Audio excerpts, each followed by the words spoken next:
اور میں اگر ادھر دیکھوں، اب بھیا قصہ یہ ہے کہ جب آپ اپنی سے کم عمر کسی کو دیکھتے ہیں تو آپ لامحالہ تھوڑی سی عزت میں اور احترام میں کمی کر دیتے ہیں، یہ ایک فطری بات ہے۔ مگر اگر کسی شخص کی صغر سنی کو چھوڑ کے اس کی علمی قابلیت کی طرف نگاہ ڈالیں تو میرے خیال میں احترام اور عزت جتنی واجب ہے اتنی کرنی چاہیے۔ میرے بائیں جانب پہلی کرسی پر تشریف رکھتے ہیں جناب علامہ ہشام الہی ظہیر صاحب۔ سر، قبول اسلام کے بعد جو واقعات گزرے اگر ان پہ تھوڑی سی روشنی ڈالیے۔ بسم اللہ الرحمن الرحیم۔ قبول اسلام سے پہلے میں کچھ ایڈ یہ کرنا چاہتا ہوں کہ حضرت عثمان کا جو پہلا رشتہ ہے وہ زمانہ اسلام سے قبل کا سیدہ رقیہ کے ساتھ جو شادی ہوئی ہے، اس کا مطلب ہے رسول اللہ صلی اللہ علیہ وسلم سے تو ان کی قربت پہلے سے موجود تھی۔ اور جو آپ نے انٹرو میں دو باتیں کی ہیں نا، میں ان کے واقعات کا ضرور حوالہ دینا چاہتا ہوں جو آپ نے ضمنی طور پہ بات کی ہے کہ حضرت عثمان کی حیا کیسی تھی۔ یہ صحیح حدیث سے واقعہ ثابت ہے کہ سیدہ عائشہ بیان کرتی ہیں کہ رسول اللہ صلی اللہ علیہ وسلم بیٹھے ہوئے تھے، ابو بکر آئے، میرے والد آئے، رسول اللہ بیٹھے رہے، عمر آئے، رسول اللہ بیٹھے رہے، عثمان آئے تو رسول اللہ نے جلدی سے کپڑا اپنی ٹانگوں کے اوپر سیدھا کیا اور سیدھا ہو کے بیٹھ گئے۔ کہا یہ تردد ابو بکر اور عمر کی دفعہ نہیں تھا، تو رسول اللہ صلی اللہ علیہ وسلم نے کہا تھا عائشہ جس سے فرشتے آسمان کے حیا کرتے ہیں میں محمد صلی اللہ علیہ وسلم اس کی حیا کیوں نہ کروں۔ اور دوسری روایت کے اندر الفاظ یہ ہے کہ ایک مرتبہ پھر ایسا ہوا تو رسول اللہ صلی اللہ علیہ وسلم سیدھے ہوئے تو حضرت عائشہ نے پوچھا آپ ابو بکر و عمر کی دفعہ تو ایسا نہیں کرتے؟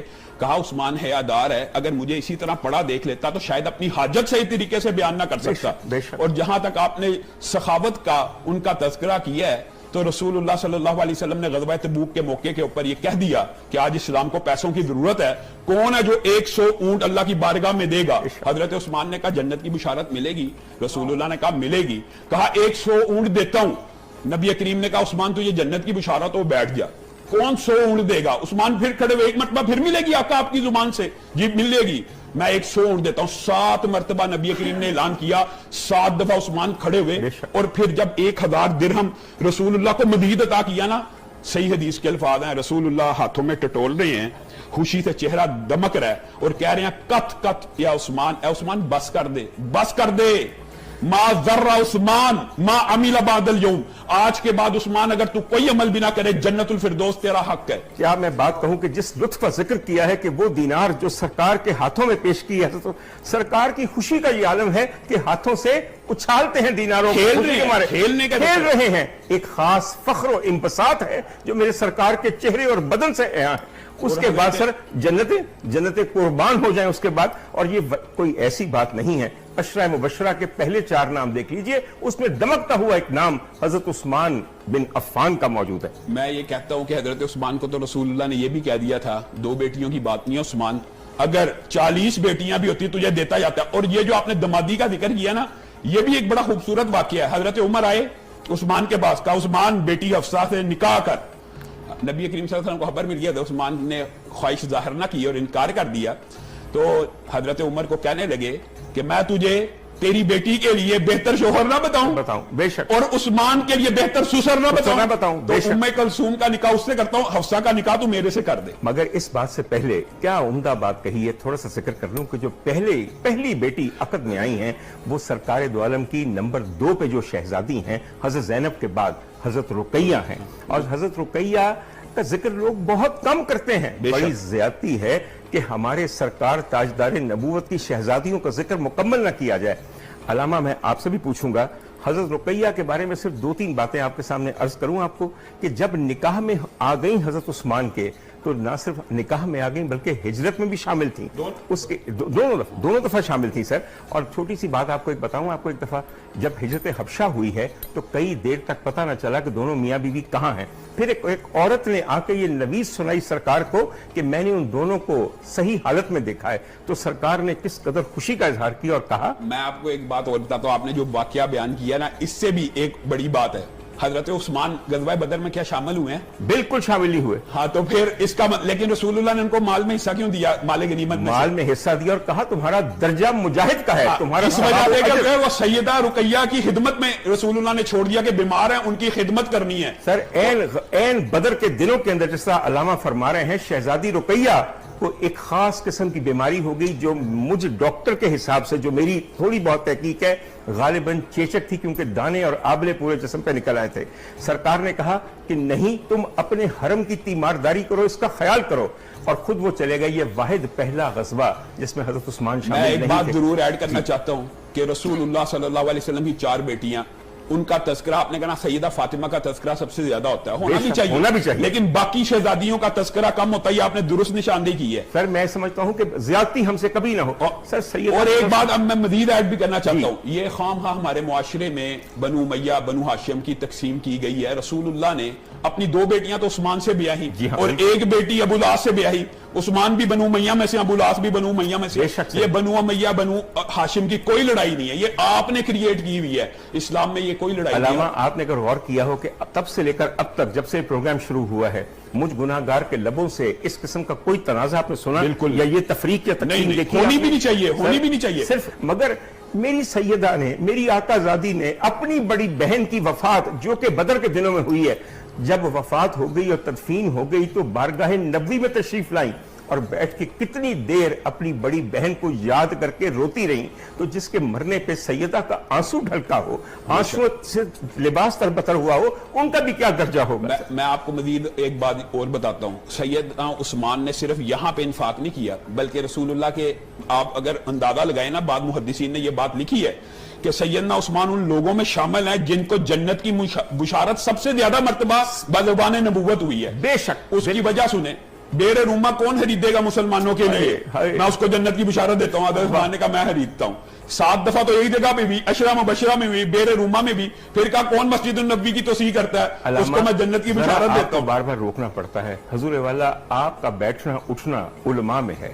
سر مجھ جیسے گناہگار کے لیے اور میرے سامعین جو واقعی میری طرح گناہگار ہیں, کیا جانے ان میں سے کئی کہ بیر روما ہے کیا؟ ہجرت مدینہ ہو چکی ہے, مدینے میں پینے کے لیے میٹھا پانی کوئی نہیں سوائے ایک یہودی کی ملکیت میں ایک کنواں ہے جس کا نام بیر روما ہے. اس کا تذکرہ ہم کرتے ہیں اس لیے کہ اب آ گیا ہے وقفے کا وقت. آپ بھی ذرا دل کو سنبھال کے بیٹھیے, یقین خدا پہ کیجئے. آج محفل ایسی ہے سر جیسے بیت بازی ہوتی ہے, اور یہ بیت بازی ذکر کی ہے, فضول بہودہ اشعار. سر وہ کیسے اہتمام کیا گیا اور کیا واقعہ ہوا؟ یہ جو اس کا جو دباچہ ہے نا, وہ حضرت ابو بکر کے دور میں پورا ہو چکا تھا. زید بن ثابت کے ذریعے ان کی ڈیوٹی لگائی, اور زید بن ثابت نے یہ بات کی تھی اگر مجھے یہ کہا جاتا یہ پہاڑ اٹھا کے ادھر سے ادھر کر لو تو شاید وہ میرے لیے آسان ہوتا. بے شک. اور آپ کو پتا ہے اس بات سے اگر بات آئی ہے ضمنی طور پہ, اگر آپ نے یہ سوال کر لیا, تو حضرت زید بن ثابت نے حجیت حدیث کے اوپر بھی ایک جملہ کہا. جی ہاں. کیا کہا خزیمہ انصاری کے پاس یہ سورت توبہ کی آخری آیت لقد جاءکم رسول من انفسکم ملی, تو خزیمہ انصاری کے پاس گواہ کوئی نہیں تھا. خزیمہ انصاری کے پاس گواہ کوئی نہیں تھا. تو خزیمہ انصاری کے بارے میں صحابہ نے آ کے بتا کیا کہا, رسول اللہ دیکھیں یہ رسول اللہ کی پیشین گوئی تھی. ایک مرتبہ رسول اللہ صلی اللہ علیہ وسلم نے کہا کون ہے میرا گواہ, ایک یہودی کے ساتھ معاملہ ہوگا ہو گیا, تو خزیمہ انصاری نے کہا تھا میں آپ کی گواہی دیتا ہوں. رسول اللہ نے کہا تو نے تو وہ معاملہ دیکھا نہیں. کہا اگر آپ اللہ کے بارے میں جھوٹ نہیں بولتے تو کیا اس سودے کے بارے میں بولیں گے؟ تو رسول اللہ صلی اللہ علیہ وسلم نے کہا تھا خزیمہ آج تجھے اکیلے کی گواہی آج کے بعد 2 کے برابر ہوگی. تو صحابہ آئے, انہوں نے کہا ان کے اکیلے کی اکیلی ایک آیت خزیمہ انصاری کے پاس تھی, قرآن پاک میں شامل ہوگی. اس کے بعد ہوا کیا, جب فتوحات ہوئی تو حضرت عثمان کے پاس ان کے جو مختلف علاقوں کے گورنر تھے یا حاکم تھے, انہوں نے آ کے کہا کہ معاملہ یہ ہے کہ اس قرآن کو اب لہجہ قریش میں بھی جمع کیا گیا. ہر بندہ, آپ کو پتا ہے قرآن پاک 7 لہجوں میں نازل ہوا. تو حضرت عثمان نے اسی صحیفے کو جو زید بن ثابت نے لکھا تھا اور جمع کیا تھا, اسی صحیفے کی انہی کی ڈیوٹی لگائی کہ اس کی متعدد کاپیاں تم بناؤ, اور پھر باقی مالکوں کا باقی تمام قراتوں کو ختم کر دیا جائے اور ایک اس قرات کو جمع کر دیا جائے. اچھا سر, اور دوسری یہ جو صحیفہ تھا, میں آپ کی بات کاٹ رہا ہوں سر, کیا یہ صحیح ہے کہ یہ ام المومنین حضرت حفصہ کے پاس محفوظ ہے؟ یہ بھی درست بات ہے. حضرت عمر فاروق کی صاحبزادی اور میرے ان کے سرکار کی زوجہ پاک. اچھا لیکن ایک بات دیکھیں, اللہ تعالیٰ کا بھی ایک معجزہ تو ہے نا کلام اللہ. اللہ تعالیٰ نے وہ 7 لہجے دنیا سے محو نہیں کیے. 7 لہجے, وہ 7 قراتیں آج بھی موجود ہیں. اگرچہ حضرت عثمان نے ایک قرات کے اوپر یہ جمع کیا, اس کا امت کو بڑا فائدہ ہوا. آپ نے ایک بات جو ضمنی طور پہ کی ہے نا, میرے دماغ میں اس وقت سے وہ بات آ گئی ہے جب آپ نے کہا کہ حضرت عثمان نے کہا آج میرا وقت شہادت ہے. آپ کو پتا ہے انہوں نے کیوں کہا تھا؟